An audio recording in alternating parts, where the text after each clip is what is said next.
Bueno, entonces vamos a empezar con la clase número 3. Esta es la tercera clase de 4 de la enseñanza, de la capacitación compartiendo la palabra de Dios. Hoy vamos a hablar la parte 3, cómo se aplica la predicación o la elocuencia, ¿no? Entre paréntesis. Y vamos a hacer un recuento de qué hemos hablado hasta ahorita. Ya hemos visto un hombre preparado por Dios, hemos visto qué dice Dios, el bosquejo, la sustancia. El día de hoy vamos a hablar de cómo se aplica la predicación o la elocuencia entre paréntesis. Y quiero refrescarles, recordar, ya lo vimos la clase pasada, pero me gustaría que lo recordemos porque es importante. ¿Cuál es la diferencia entre enseñanza a predicación? La enseñanza explica el texto literalmente, es decir, según la intención del autor original, y lo relaciona con otros pasajes para determinar doctrina, enseñanza, sin contradecir el mensaje principal de la Biblia, es decir, las enseñanzas básicas de la fe cristiana o doctrinas básicas, si les quieres llamar así. La predicación es la aplicación de una enseñanza de una forma que invita al oyente a moverse a la acción. Contiene una enseñanza en forma de discurso. Entonces, hoy vamos a hablar de cómo se aplica la predicación o la elocuencia, y escogí este versículo como base, ¿sí? Porque de eso se trata, ¿no? Nosotros tenemos que tener una intención y nuestra intención debe ser evidente para todos. Nuestra intención siempre es Cristo y eso es la evidencia, y cuando nosotros platicamos siempre debe ser esa. Entonces, leyendo lo que dice aquí en 1 Corintios 1, 23 al 24, pero nosotros predicamos a Cristo crucificado, para los judíos tropezadero, para los gentiles locura, mas para los llamados, así judíos como griegos, Cristo poder de Dios y sabiduría de Dios. Ahora, actualizado, parafraseado a nuestro tiempo, para la gente religiosa, lo que nosotros predicamos es tropezadero, porque los religiosos siempre quieren imponer ciertas acciones o ciertas cosas o darle una forma y que esa forma nunca cambie. Para los gentiles es locura. La gente que no tiene ninguna religión y no conoce de nada de la Biblia, es una locura lo que predicamos, pero cuando alguien es llamado y escucha el mensaje, así tanto para los religiosos como para la gente que no es religiosa, Cristo es poder de Dios y sabiduría de Dios, ¿no? Por eso me gustó ese versículo. Ahora, los temas que vamos a tratar hoy están aquí a la derecha. Vamos a tratar 5 temas. La aplicación es lo primero. Así se llama el punto 1 que vamos a ver. El 2, adaptado para la audiencia. Ese es el punto 2. El punto 3, menos es más. Entre paréntesis, no saturar mensajes. Punto 4, la estrategia antes del guión. El punto 5 es estructura de predicación, es decir, el guión. ¿Ok? Entonces vamos a empezar. Ahora, antes de empezar, hablamos del versículo anterior, dice, nosotros, ¿por qué razón debemos ser cristocéntricos? La palabra cristocéntrico significa que nuestra intención o nuestro argumento o la estructura de lo que nosotros estamos tratando de comunicar tenga que ver con Cristo, ¿no? Y aquí pongo algunas razones, hay muchísimas más, pero yo creo que con estas son suficientes para ilustrar la importancia de ser cristocéntricos. El punto 1 dice, porque Cristo es el tema principal de la Biblia. El punto siguiente es porque Cristo es el único camino para la salvación. El siguiente, porque Cristo es el mejor ejemplo para cualquier aplicación. Fíjense, no todos los textos de la Biblia está evidente Cristo. Tenemos que hacer un cierto análisis o pensar lo suficiente como para utilizar el ejemplo de Cristo en ese texto, ¿no? Sí. Y el siguiente es porque Cristo es a quien anunciamos. O sea, nosotros somos testigos de Cristo, somos embajadores, somos siervos, etcétera. Una predicación sin Cristo es solo una conferencia más. Sí, ahí sí voy a esperar un poquito que lo mediten. Una predicación sin Cristo es solo una conferencia más, ¿sí? Él debe estar implícito o explícito en el mensaje. Tú vas a escuchar muchos mensajes cristianos en donde no se menciona a Cristo, y déjame decirte que aunque hay unos que son muy buenos, en nuestra iglesia, por lo menos a lo que a mí respecta, que yo he escuchado, todos los mensajes tienen a Cristo implícitamente o explícitamente, ¿no? Y es importante que nosotros también lo hagamos así, ¿ok? El siguiente sería la lectura del pasaje, el pasaje que nosotros hemos escogido como base para esto. No sé quién de ustedes me puede ayudar a leer el pasaje de Lucas 7 del 36 al 50. Es Jesús en la casa de Simón el fariseo. ¿Alguien dijo yo? Si no, para yo leerlo rapidito. ¿Alguien lo tiene? Aquí lo tengo. Creo que Dice, yo lo tengo. Dale. Uno de los fariseos rogó a Jesús que comiese con él. Y habiendo entrado en casa del fariseo, se sentó a la mesa. Entonces una mujer de la ciudad, que era pecadora, al saber que Jesús estaba a la mesa en casa del fariseo, trajo un frasco de alabastro con perfume. Y estando detrás de él a sus pies llorando, comenzó a regar con lágrimas sus pies y los enjugaba con sus cabellos y besaba sus pies y los ungía con el perfume. Cuando vio esto el fariseo que le había convidado, dijo para sí: si fuera profeta, conocería quién y qué clase de mujer es la que le toca, que es pecadora. Entonces respondiendo Jesús le dijo: Simón, una cosa tengo que decirte. Y él le dijo: Di, maestro. Un acreedor tenía 2 deudores. El uno le debía 500 denarios y el otro 50. Y no teniendo ellos con qué pagar, perdonó a ambos. Di pues, ¿cuál de ellos le amará más? Respondiendo Simón dijo: Pienso que aquel a quien perdonó más. Y él le dijo: Rectamente has juzgado. Y vuelto a la mujer, dijo Simón: ¿Ves esta mujer? Entré en tu casa y no me diste agua para mis pies, mas esta ha regado mis pies con lágrimas y los ha enjuagado con sus cabellos. No me diste beso, mas esta desde que entré no ha cesado de besar mis pies. No ungiste mi cabeza con aceite, mas esta ha ungido con perfume mis pies. Por lo cual te digo que sus muchos pecados les son perdonados, porque amó mucho. Mas aquel a quien se le perdona poco, poco ama. Y a ella le dijo: tus pecados te son perdonados. Y los que estaban juntamente sentados a la mesa comenzaron a decir entre sí: ¿quién es este que también perdona pecados? Pero él dijo a la mujer: tu fe te ha salvado, ve en paz. Amén. Miren, ¿se acuerdan que la clase pasada vimos la sustancia, o sea, el estudio? Y en la sustancia habíamos dicho que teníamos que sacar lo que dice el texto original con algunas ayudas, algunas fuentes externas que nos ayuden a comprender. Pero déjenme decirles que así lo empecé intencionalmente, pero cuando tú vayas a hacer tu estudio, tú tienes que empezar por la aplicación y después hacer la investigación.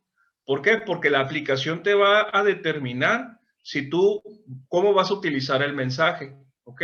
Y una vez que tú sepas cómo vas a utilizar el mensaje, ahora sí haces tu investigación. Y el mensaje, fíjate bien, otra cosa que te voy a decir. Cuando a ti te brinque algo del texto, ahorita vas a saber yo por qué escogí este texto o este pasaje para la enseñanza esta, ¿no?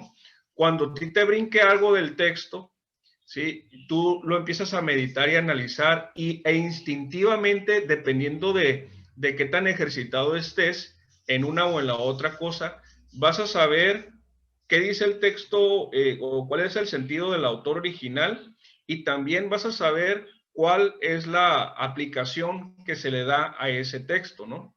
Entonces, hay gente que se le da muy bien el hacer estudios bíblicos y no se le da tan bien hacer aplicaciones. Y hay gente que se le da muy bien hacer aplicaciones, pero no es muy buena haciendo el estudio bíblico. Entonces, si tú eres una de esas dos personas, no te sientas mal. Todos tenemos algo de deficiencia, tanto en una cosa como en la otra, ¿sí? Entonces, y este curso es para eso, para equiparte lo suficiente como para que digas, más o menos así se hace un estudio, más o menos así se hace una prédica, para que tú la puedas utilizar lo más pronto posible, ¿no? Ahora, todas las cosas que yo te estoy diciendo aquí, yo no las inventé, yo he estado en cursos y también he estado leyendo y tengo algunas fuentes confiables de algunos seminarios bíblicos en los cuales pues yo he tenido que investigar y nutrirme y horas tener que estar más o menos meditando este tema para mí en lo personal, ¿no? Pero yo lo resumo en estas 4 clases para beneficio tuyo. Entonces, vamos a empezar contestando las preguntas que hablamos la clase pasada con respecto a este pasaje de Jesús en la casa de Simón el fariseo. La primera, a lo mejor a ti se te dan otras respuestas. Si tú lo leíste, a lo mejor tú dijiste, ¿sabes qué? A mí se me ocurre otra cosa. Aquí te estoy poniendo más o menos lo que a mí se me hace relevante y de acuerdo a lo que yo leí, pero es válido que a ti se te ocurran otras cosas, inclusive a lo mejor se te ocurren cosas mejor que las que a mí se me ocurrieron, ¿no? Pero vamos a ir leyendo estas. Dice, ¿cuál es el tema general de este pasaje? Yo le puse aquí, ilustra la diferencia entre un hombre que trata a Jesús con cierto menosprecio e intereses ocultos contra una mujer que a pesar de su reputación y de las críticas, lo trata con adoración y amor. ¿Ok? Entonces, ¿cuál es la lección principal que el pasaje enseña? Acercarse a Jesús revela nuestro corazón hacia Dios de tal forma que hasta otros se darán cuenta. ¿Cuál es para mí el versículo más inspirador de este pasaje? Ahorita lo leímos, es cuando Jesús le dice, confronta a Simón y le dice, esta mujer, entré a tu casa, ves a esta mujer, entré a tu casa y no me diste agua para mis pies, mas esta regó mis pies con lágrimas, y así sucesivamente se hace confronta a Simón y hace una comparación de él contra la mujer. Yo creo que es el versículo más inspirador del pasaje, ¿sí? ¿Qué enseña este pasaje acerca de Dios? Jesús permite que todos se acerquen a Él, aunque invariablemente descubrirá la intención y el corazón de todos, en privado o en público. El siguiente es, ¿encuentro en el pasaje algún ejemplo que debo seguir? Siempre que se trate de honrar a Dios, lo que somos no es lo importante, porque Él usa hasta nuestra mala reputación para su propia gloria, porque somos para alabanza de su gloria, según dice Isaías 43:7. Esas son mis respuestas. A lo mejor a ti se te ocurren respuestas mejores que las mías, pero todas estas van encaminadas a la aplicación que vamos a elegir y que vamos a ver la próxima clase con más detalle. ¿Ok? Las siguientes respuestas a las preguntas es, ¿señala el pasaje algún pecado que yo debo confesar? Y aquí le puse, si alguien se acerca a Jesús con la intención de ser famoso o conocido, será evidenciado por él en privado o en público. Para que tú puedas entender que esta aseveración es verdad, tendrías que haber leído el estudio que vimos la clase pasada, porque en el estudio queda evidente la intención que tenía Simón al invitar a Jesús a su casa. ¿Ok? Entonces, el siguiente es, ¿hallo en este pasaje algún error que debo evitar? Utilizar a Jesús como una forma de reconocimiento personal público o interés oculto como el fariseo. O sea, yo no quiero ser como el fariseo, ni tú tampoco. Yo no quiero utilizar a Jesús como una forma de reconocimiento personal o público o con un interés oculto, ¿sí? Recuerden ustedes que los fariseos visualizaban al Mesías como un personaje político, una persona que iba a establecer un reino. Entonces, para ellos era muy importante, en el caso de que Jesús fuera el Mesías, tener cierta relación con él. ¿Por qué? Porque eso les iba a abrir puertas políticamente, en el caso de que sí fuera así. Pero cuando los fariseos o la gente de aquel entonces se fueron dando cuenta de que Jesús no reunía las características que ellos habían puesto del Mesías, o sea, no se parecía a ellos, entonces lo descalificaron, lo rechazaron, ¿sí? Y junto con otro grupo de gentes de ellos mismos que tenían miedo a perder su poder o su influencia con el gobierno de Roma en el caso de que se levantara alguien que efectivamente sería un Mesías, ¿ok? Entonces, el siguiente sería presentar el pasaje, presenta el pasaje algún deber que necesito cumplir. O sea, ¿cuál es mi deber? Mi deber es honrar a Dios aunque la gente piense mal de mí y a pesar de las críticas de quien sea. ¿Y de dónde saco ese ejemplo? De la mujer ungiendo los pies de Jesús. El siguiente es, ¿hay alguna promesa que debo reclamar? Sí, Dios no hace excepción de personas. Él perdona a todos los que se acercan con un corazón arrepentido. Y la última pregunta es, ¿hay alguna oración que debo hacer mía? Aquí esto es súper importante para los que estudiamos. Un estudio, después de hacer un estudio, después de hacer una lectura, orar de acuerdo a lo que aprendimos o de lo que Dios nos habló. En este caso estamos respondiendo las cosas que Dios nos habló. Es un beneficio espiritual riquísimo. Entonces aquí yo puse unas frases de como yo lo entiendo y como yo creo que podríamos orar con respecto a la aplicación que estamos eligiendo. ¿Sí? Aquí puse, yo quiero adorarte como a esta mujer. Quiero que mi vida sea como ese perfume entre todos los que estén en la habitación. Guárdame de creer ser algo que no soy como el fariseo. Permíteme honrarte, Señor, aunque yo no sea bien visto por otros. Esa sería la oración del pasaje que a mí se me ocurrió. A lo mejor a ti se te ocurre una mejor o otra cosa, pero eso es lo que a mí se me ocurrió. Todo eso es como ejemplo para que más o menos tú veas cómo le extraes la mayor cantidad de perspectiva, de visión a este pasaje, de acuerdo a lo que el Espíritu Santo te está hablando y de acuerdo al análisis que hiciste del texto en el estudio bíblico. ¿Ok? Ahora, la aplicación es lo primero, en las posibles aplicaciones del pasaje. Nosotros hablamos la clase pasada, que recuerdes, el pasaje tiene un solo significado, pero tiene múltiples aplicaciones. Y aquí te voy a poner unos ejemplos, ¿sí? Es decir, el autor original quiso decir lo que quiso decir.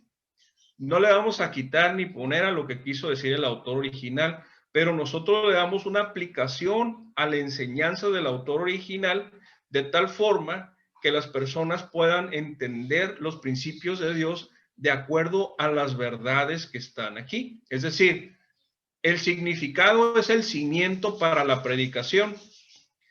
El cimiento es fijo, pero el edificio puede ser diferente de acuerdo a las personas que te están oyendo. Y aquí pongo 3 ejemplos. Hay muchos más, y a lo mejor a ti se te ocurre otro y ese ejemplo también es válido, siempre y cuando no alteremos el significado original del texto, ¿verdad? El mensaje en el sentido evangelístico, ¿cómo sería? O sea, la predicación diseñada en un sentido evangelístico, ¿cómo sería? Entiendas evangelístico como una audiencia que no conoce nada de Dios, que si tiene cierto conocimiento, sabe quién es Jesús, pero nunca ha escuchado nada de la Biblia. Entonces, la frase o el enunciado de la predicación sería ¿no? Aunque tus pecados sean tan terribles, tú puedes venir a Cristo. Él está siempre disponible para aceptarte a pesar de lo que la gente piense de ti. Esa sería una aplicación del pasaje, ¿ok? Evangelístico. Algo más general, algo, si tú no sabes si la gente sabe o no, o hay una mezcla entre si la gente sabe y gente que no sabe. Entonces, el siguiente enunciado puede ser una buena aplicación. Dice, Cristo siempre va a descubrir tu corazón. Quizás lo has conocido de lejos y hayas hasta tenido algún tipo de relación con él, ¿sí? Entonces aquí el énfasis sería que Cristo descubrió el corazón de la mujer y descubrió también el corazón del fariseo, de Simón. Entonces, a la audiencia, ¿qué le vas a hacer? Vas a hacer que piensen en dónde están ellos, si ellos son la mujer o si ellos son Simón el fariseo.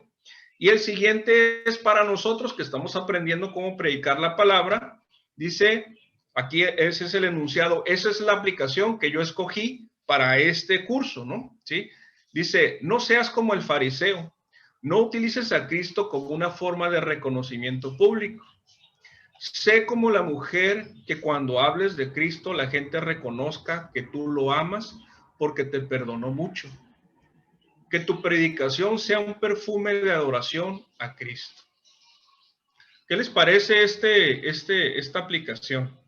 ¿Sí? Alguien que quiera participar, alguien que quiera hacer un comentario de esta aplicación, ¿les parece congruente con el texto y con lo que leímos del estudio bíblico? ¿Alguien que quiera participar? Bueno, yo estaba entendiendo que en el pasaje tú tienes que sacar lo mejor que hay en él. Y, por decirlo, en este pasaje que estamos viendo está hablando de la mujer, ¿verdad? Yo entiendo esto, de que lees la historia y te centras en lo más importante. Y en este caso, lo más importante está hablando de la mujer.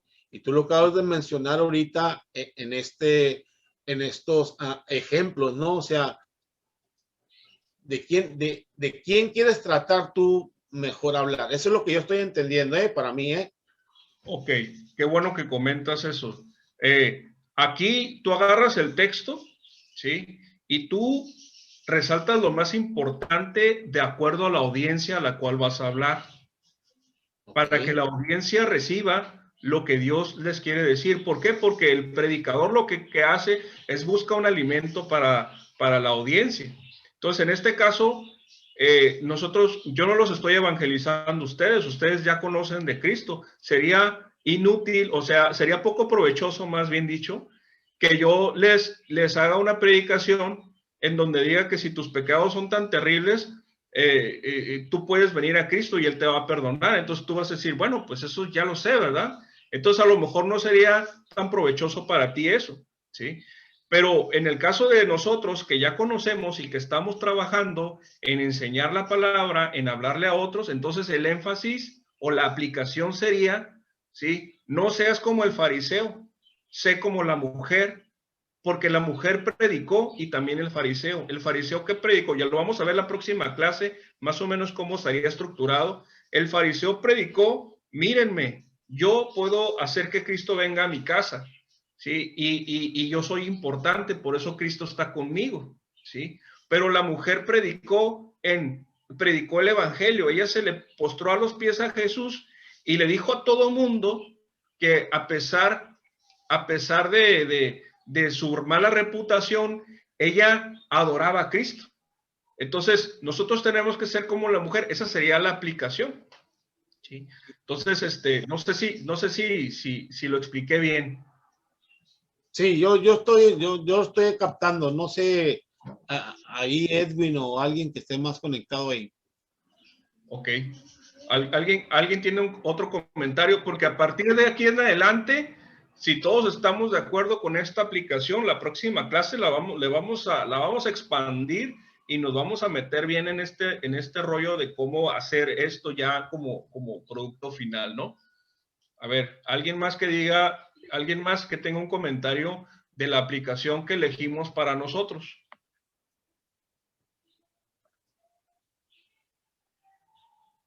¿Nadie? ¿Todos están de acuerdo? Están muy callados. Al menos yo sé. ¿Quién dijo yo? Me gusta esa parte que dice para nosotros.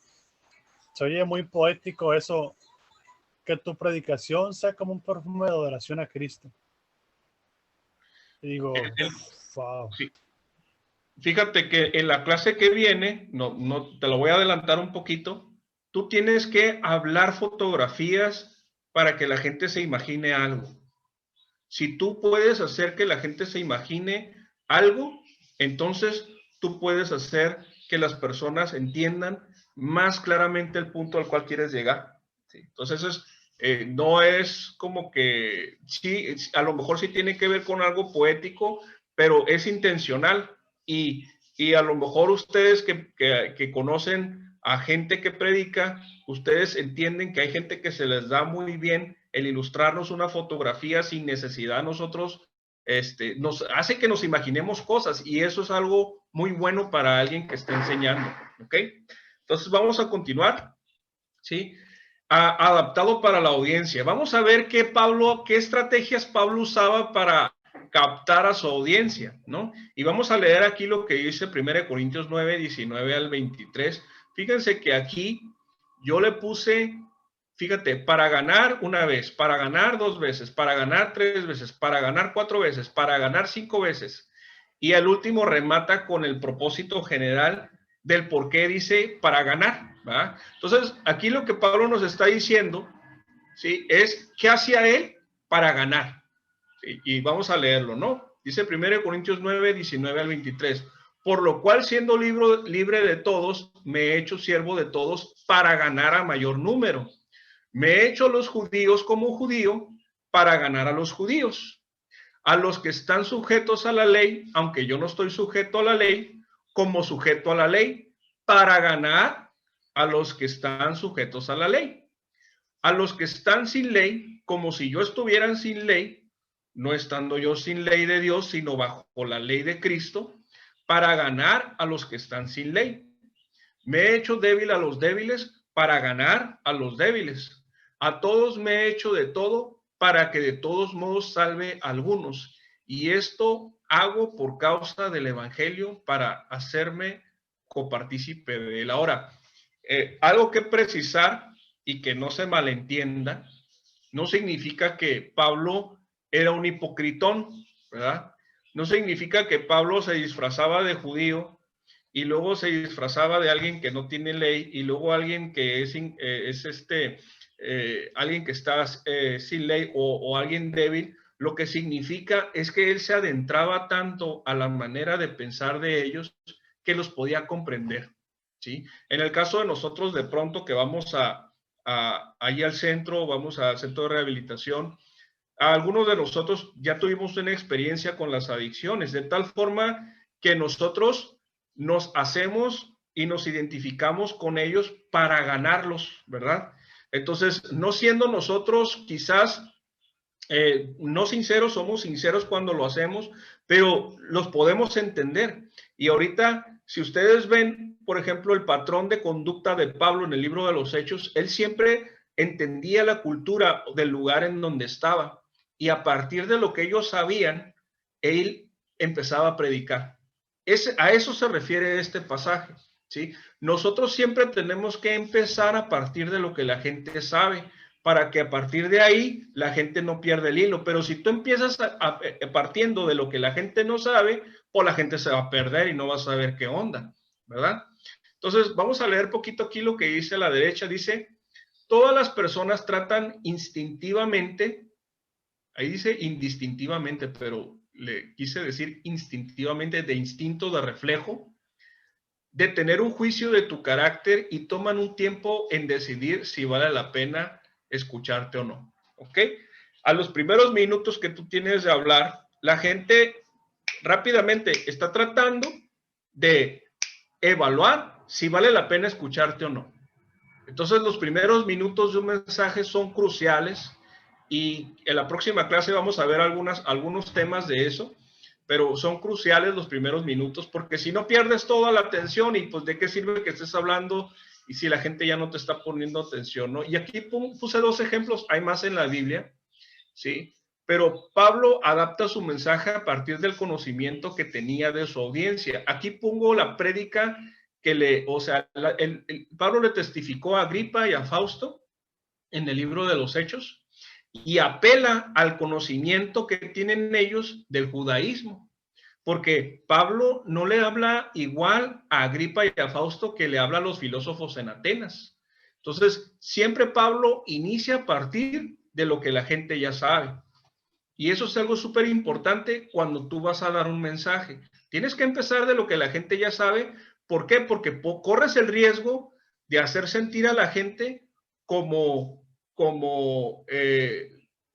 mal. Corres el riesgo de hacer sentir mal a la gente de que dice, no, pues este compa nomás está tratando de hacerse ver que sabe mucho, pero realmente tu intención no era esa, pero así lo tomaron ellos y ya te dejan de escuchar.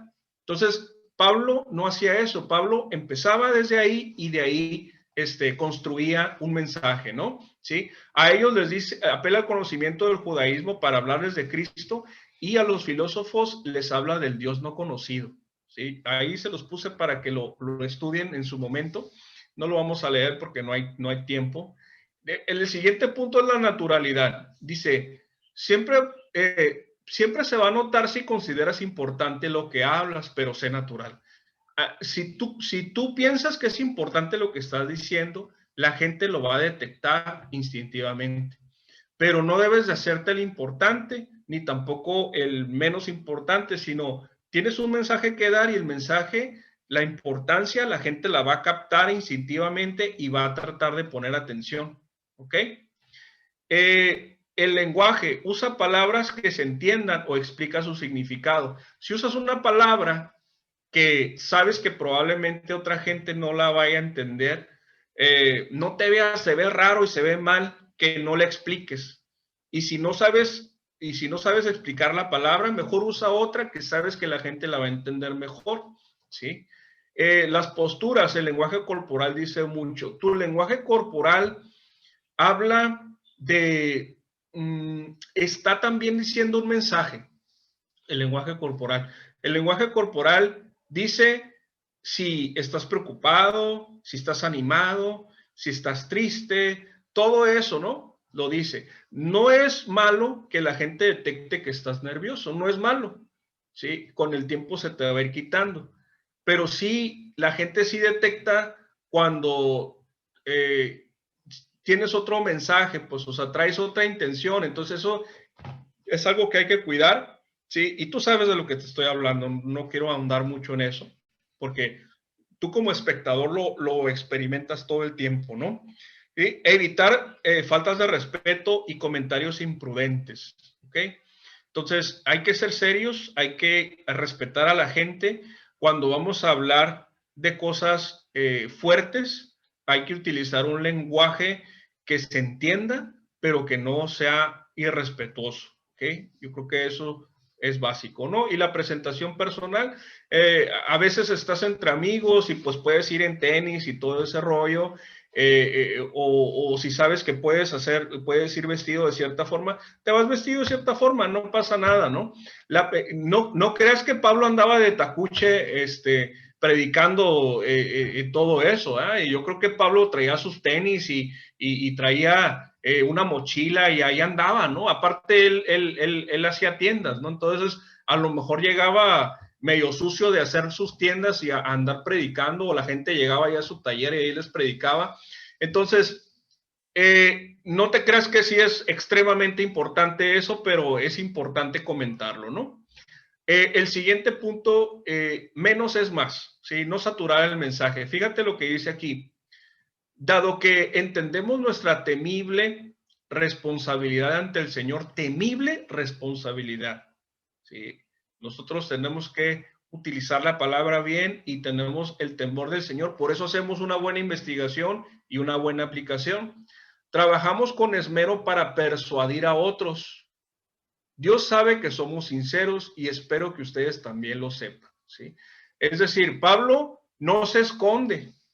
Pablo dice abiertamente que quiere persuadir a otras personas a que conozcan de Cristo y a que vengan a Cristo. Y esa persuasión lo obliga a ser sincero, tanto con la gente como con Dios. Entonces, vamos a hacer las recomendaciones del menos es más, ¿sí? Captar la atención de los primeros 5 minutos es crucial, ya lo vimos hace ratito, ¿sí? Como recomendación se sugiere explicar un punto de la prédica por cada 5 a 10 minutos. Como ejemplo, por ejemplo, si tienes una prédica de 20 minutos, dependiendo de la complejidad y la práctica que tengas, debería de tener entre 2 a 4 puntos a tratar. Si tú quieres hablar de 10 puntos en 20 minutos, tendrías que invertirle de tiempo 2 minutos a cada punto y corres el riesgo de que la gente se pierda y no entienda nada de lo que estás diciendo. ¿Okay? Entonces no hagas eso. Más o menos cronométrate y dices, ¿sabes qué? Pues tengo 4 puntos, tengo 20 minutos, y es suficiente. O sabes que nada más voy a hablar de 2 cosas, pero las voy a explicar bien, suficiente. ¿ok? Otro punto, se recomienda no leer todo lo que se dice para evitar que las personas se pierdan interés. Cuando alguien está leyendo, las personas tienden a perder el interés si lees mucho, ¿ok? Entonces, la recomendación es una sugerencia, lo saqué ahí de una fuente, no es algo que diga, sabes que esto es ley, pero como sugerencia, 70% hablas y el 30% lees, ¿sí? Entonces, esa es la sugerencia, ¿no? Tú usa lo que tú creas suficiente, ¿no? ¿Sí? El siguiente, utiliza pausas estratégicas para ayudar a la reflexión de la audiencia. Cuando tú estás enseñando algo, tienes que hacer una pausa para dejar que la gente se imagine lo que tú le estás diciendo. Pero si tú te vas de corridito y vas de idea en idea, muchas veces la gente se pierde. La mayoría de la gente que está ahorita en el curso lo hace bien. Cuando habla, la gente entiende y hacen sus pausas y todo. Pero lo tengo que decir porque a veces se nos puede olvidar o nos puede fallar, ¿no? Sube y baja la voz dependiendo del énfasis. Esto es interesante y ya lo vamos a ver la otra clase, ¿sí? Porque hay un estilo grand, ¿no? Un estilo de llamar a la guerra, por ejemplo, ¿no? Entonces, hay gente que habla en ese tono de levántate, vámonos ya, y hacemos. Entonces, sí es bueno, pero hay gente que lo empieza desde el principio hasta el final y es muy difícil que la gente te siga o que la gente se siente incómoda si estás en ese tono durante tanto tiempo, ¿sí? Entonces, procura utilizar ejemplos bíblicos antes de que tu vida personal. Cuídate de no ponerte de buen ejemplo. Esto puede desanimar a otros. Fíjate que ponerte de mal ejemplo está muy bien. Y es mejor visto que la gente te vea como el mal ejemplo o algo que tú hiciste y que está bien. Pero si te pones de buen ejemplo, a veces te ven como engreído o como presumido. Entonces es algo que tú quieres evitar para que el mensaje llegue bien a la gente. ¿Ok? El siguiente punto es la estrategia antes del guión. ¿Sí? Y aquí puse esta, dice Corintios 14:3, dice, pero el que profetiza habla a los hombres para edificación, exhortación y consolación. Es decir, tenemos edificación. Una buena prédica tiene que tener estas tres cosas. Hay veces que nada más tiene edificación y tiene consolación, o tiene edificación y exhortación, pero si es una prédica excelente, si tiene estas tres cosas sería excelente. Y ahorita la vamos a desglosar, ¿no? ¿Qué significa edificación? Significa explicar el pasaje bíblico para que la audiencia pueda entender el texto en su forma original, el fundamento. Como hablábamos ahorita, por ejemplo, ¿cómo es que la mujer le alcanzó los pies a Jesús y estaba comiendo Jesús al mismo tiempo y la demás gente se dio cuenta tanto? ¿Estaba abajo de la mesa o qué onda? Entonces, si tú explicas cómo es que Jesús estaba recostado de lado, la gente va a entender el sentido del pasaje. ¿Cómo es que Jesús le reclama a Simón que no lo besó o que no le lavó los pies o que no hizo todo eso? Y tú explicas cómo era la tradición, entonces la gente va a decir, pues sí se pasó de lanza, sí no está haciéndolo bien, entonces sí le faltó el respeto a Jesús. Y eso es algo que la gente necesita para que tú pongas un fundamento anclado en el texto, ¿sí? No anclado en otra cosa, anclado en el texto, ¿ok? La exhortación es hacer personal la palabra de Dios mediante evidencias y relación con la vida de las personas, es decir, presentas evidencias. Fíjate, presentas un fundamento y sobre el fundamento pones una evidencia y puedes poner muchas evidencias. La siguiente es la consolación, es la oportunidad de presentar el mensaje de Cristo y sus bondades, es decir, soluciones, ¿sí? Acuérdense que el propósito es que la audiencia quiera hacer lo que la Biblia dice. Se requiere una estructura y estrategia. Regresamos al tema del fundamento. Es necesario que el predicador utilice la información de un buen estudio bíblico para que la gente entienda la palabra de Dios, ¿sí? O sea, presentas la verdad del texto de forma que sea clara para todos. Tú no puedes convencer a nadie de nada si la persona no primero está de acuerdo en que tu primera idea es verdad, ¿sí? Entonces la persona tiene que entender que la primera idea es verdad y a partir de eso tú vas a confrontar lo que él hace o que la persona hace o lo que la persona piensa contra esa idea que es verdad y es mucho más fácil que las personas entiendan o reciban la aplicación de la Biblia cuando haces eso. Si no lo haces o si tú nada más te brincas y es que deberíamos hacer esto y esto sin presentar algún argumento que convenza a la persona que es verdad, pues entonces nada más estás regañando a la gente, ¿verdad? Entonces, el chiste es que la gente se convenza. Por eso dice que persuadimos a los hombres, dice Pablo, ¿no? Entonces, las evidencias es analizar el texto para planear el momento que se va a exhortar. O sea, tú puedes ir leyendo el texto y tienes que planear de antemano cómo vas a exhortar y cómo vas a hacer que la gente se relacione con el texto que estás leyendo. Porque si tú no puedes hacer eso, la gente se va a quedar nada más, pues sí, leyó algo y dijo algo, pero la verdad no entendí muy bien lo que estaba hablando, ¿no? ¿Sí? Entonces, esto se verá con más detalle en la próxima clase cuando hablemos de hablando al corazón, ¿sí? El siguiente es presentar evidencias de un problema personal. Se está presentando evidencias de que algo está mal. Evidencias, evidencias, evidencias. Tú estás lejos de Dios, tú no conoces de Cristo, o sea, todas esas evidencias hay que presentarlas. Las siguientes son soluciones. Analizar en qué momento se va a hacer el llamado al cambio y la mejor forma de hacerlo de acuerdo a la audiencia y el tipo de mensaje, ¿sí?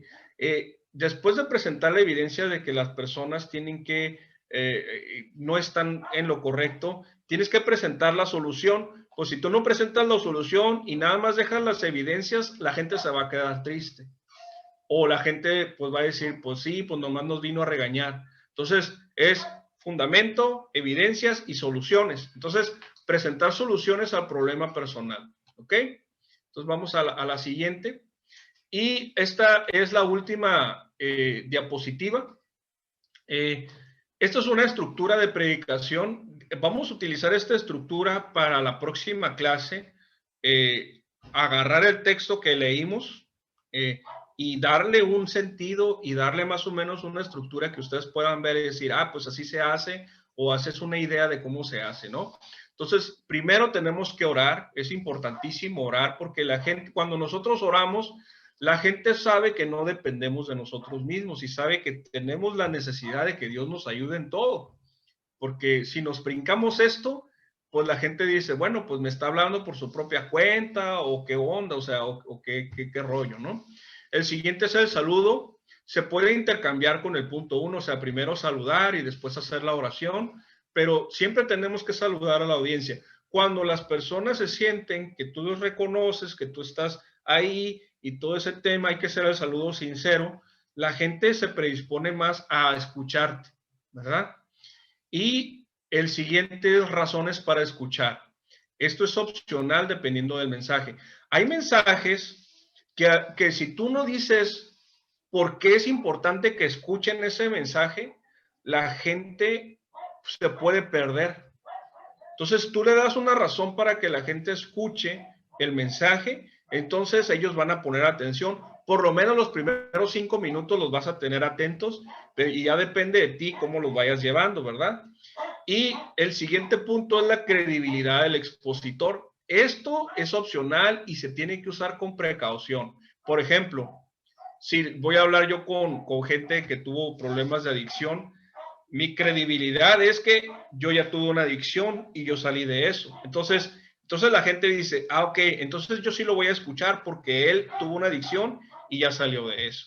Esa es la credibilidad del expositor. Pero si estás hablando a una congregación, entonces aquí no vas a decirle, oye, pues es que yo estudié en instituto bíblico, o yo tengo doctorado, o yo tengo maestría y todo ese rollo. O sea, la gente, por eso dice que lo uses con precaución. O sea, no lo puedes usar siempre porque la gente te va a ver mal. No está bien, ¿verdad? O sea, no hay que faltar el respeto a nadie.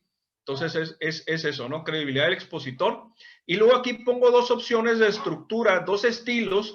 Hay más estilos, pero estos 2 estilos podemos darnos una idea de cómo ir hilando el pasaje, ¿no? Entonces, la opción 1 es, lees el pasaje elegido completo, teniendo en cuenta el tiempo, no vayas a que sea todo un libro que te lleve 10 minutos leer, pues está difícil, ¿sí? Después, explicar los puntos a tratar también es opcional. O sea, hablamos el pasaje, por ejemplo, ahorita el pasaje que tenemos, lo terminamos de leer. ¿Sabes qué? Hoy vamos a hablar de una mujer que no le importó ser humillada en público, pero adoró a Jesús. Y también vamos a hablar de un hombre que no trató con respeto a Jesús. Y después vamos a ver cómo se relaciona eso con nosotros. Y eso es lo que podemos hablar, ¿verdad? Y luego te regresas y empiezas a explicar cada parte del texto y lo que quiere decir al respecto. Por ejemplo, que el por qué la mujer estaba en los pies de Jesús, todo ese tema, ¿no? Lo empiezas a explicar. Y después estratégicamente presentas evidencias del problema. Primero lo que tienes que hacer es que la gente diga, hey, yo le voy a la mujer. Sí, yo no quiero ser como el fariseo, yo quiero ser como la mujer. Antes de que tú presentes evidencia de que la persona es así, tú tienes que hacer que a la persona le caiga mal el fariseo. ¿Me explico? Tú tienes que explicar el texto para que la gente entienda cómo es que Jesús el fariseo le faltó respeto a Jesús, ¿no? Y la segunda opción es lectura de un pasaje mientras se lee y se detiene a explicarlo. Es decir, no lo lees completo, lo vas leyendo parte por parte y te vas deteniendo a explicar parte por parte. Ahí tienes que tener el cuidado de elegir las porciones correctas. Y si te vas versículo por versículo, pues a lo mejor nada más vas a alcanzar a hablar de 2, 3 versículos en 20 minutos o en 30 minutos, ¿no? ¿Sí? Entonces tienes que hablar de porciones, ¿no? El siguiente es ser estratégico en la presentación de evidencias, igual, ¿no? Y todos tenemos que presentar soluciones al problema. O sea, tú le planteas un problema, ¿sí? Y les tienes que presentar la solución al problema, ¿sí? Y el último, y no menos importante, es el llamado a la acción, ¿sí? Y cierre. Cuando tú llamas a la acción, cuando tú dices, ok, ya te dije cuál es la verdad, ya estuviste de acuerdo conmigo en la verdad, ya te presenté evidencias de que tú estás cometiendo este problema también, tú también estás como el fariseo, o en el caso a lo mejor tú estás como la mujer, que te sientes excluido, que te sientes mal y que no te puedes acercar a Jesús. Entonces presentas la solución. ¿Cuál es la solución? La solución es Cristo, ¿sí? Y llamas a la acción para que la gente venga a Cristo y haces un cierre de tal forma que la gente se sienta como que cerró el ciclo, cerró ese tema, ¿no? Sí, entonces esta es la estructura. La siguiente clase la vamos a desarrollar de acuerdo a cómo lo acomodamos, ¿no? Ahora, ya estamos por terminar. Les dejo esta tarea. Estas dos personas son buenísimas, ¿no? Ya están con el Señor. Les dejo de tarea que escuchen en YouTube esta predicación que se llama Pecadores en manos de un Dios airado, de Jonathan Edwards. Esa es de las predicaciones más relevantes de los últimos tiempos. ¿Por qué? Porque inició un avivamiento en Estados Unidos. Entonces, este predicador y teólogo hizo que la gente se imaginara que Dios estaba ahí y que los estaba juzgando. O sea, su lenguaje, su forma de ilustrar las verdades bíblicas hizo que la gente se imaginara, y dice la historia de cuando se predicó esto, que el predicador no terminó de predicarlo. La gente estaba desesperada pensando que lo que estaba diciendo el predicador realmente estaba pasando, y se levantó llorando y corriendo, hizo todo un tema, ¿no? Muy interesante. Claro está que sí lo llegó a predicar en otra ocasión, y por eso lo tenemos nosotros como está en español, por cierto. Jonathan Edwards era estadounidense, y él, pues su prédica original está en inglés, ¿no? ¿Sí? Y a la siguiente, escoge de la que tú quieras de Charles Spurgeon. Charles, dice ahí Charles, ¿no? Es Charles sin la E. Spurgeon. Nada más pon Charles Spurgeon en español y te van a salir un chorro de predicaciones de él. Elige uno o dos. Con esto, lo que quiero hacer con esto es que tú entiendas cómo un predicador hace que las personas se imaginen una ilustración de tal forma que esa ilustración haga personal el texto bíblico, ¿sí? Estos dos predicadores, sobre todo Charles Spurgeon, le llaman el príncipe de los predicadores. En seminarios cristianos todavía se enseñan las predicaciones de Spurgeon. Y Jonathan Edwards, pues es una persona con una trayectoria muy notable en los temas bíblicos, ¿no? Pues hasta aquí voy a dejar la clase.